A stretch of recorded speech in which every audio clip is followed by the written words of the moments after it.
Mais non, me dites pas que c'est le niveau sur Rocket League du rang E au rang Nation. Et si, aujourd'hui on va analyser ton niveau et voir moi où j'en suis. Et si t'es bronze, désolé mon frérot, tu fais pas partie du classement. T'es encore au tutoriel. Si t'es argent, tu valides le rang E. T'es au tout début, t'as rien compris mais t'es là. Tu vois bien la balle, mais t'es pas encore sûr de ce que tu fais avec. Si t'es gold, t'es dans le rang E, mais tu te rapproches du rang T, là, ça commence un tout petit peu à prendre forme, mais faut encore bosser les bases. Si t'es platine, bienvenue dans le rang D. Là, t'as un peu plus de contrôle, tu commences à réfléchir à ce que tu fais. T'apprends également les aériennes. Les touches sont pas toujours propres, mais on sent l'intention de bien faire. Même si t'as pas encore les moyens. Si t'es diamant, t'es toujours dans le rang D, mais tu te rapproches du rang C. Il commence à y avoir une structure, tu sais ce qu'est une rota, mais tu la respectes pas toujours. Tu commences à savoir aérienne, et t'apprends à diagonal flip. Tu comprends le jeu, mais tu le vois pas encore assez vite. C'est là que tu bloques. Si t'es champion ou champion 2, bravo, tu valides le rang C. Tu peux désormais te considérer comme un bon joueur de Rocket League. T'es plus rapide, plus propre, tu commences à avoir une maîtrise niveau rotation et aérienne. T'apprends également à speed flip et à utiliser certaines mécaniques avancées. Les bases sont là, mais tu galères encore à les tenir pendant toute une game.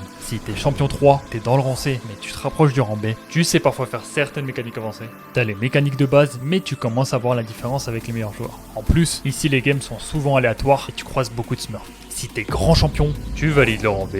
Félicitations, tu fais partie des très bons joueurs de ce jeu, t'as déjà bien bossé sur les mécaniques et la lecture du jeu. T'es plus précis, plus rapide, t'as plus de contrôle, mais il te manque toujours un truc. Tu vois le jeu comme les meilleurs, mais tu l'exécutes pas aussi bien qu'eux. Si t'es grand champion 3, t'es toujours dans le rang B, mais tu te rapproches du rang A, tu maîtrises parfaitement les mécaniques de base et maîtrises plus ou moins les mécaniques avancées. Mais parfois tu hésites encore sous la pression. Les petits détails font la différence, tu vois tout, mais tu dois encore franchir cette barrière.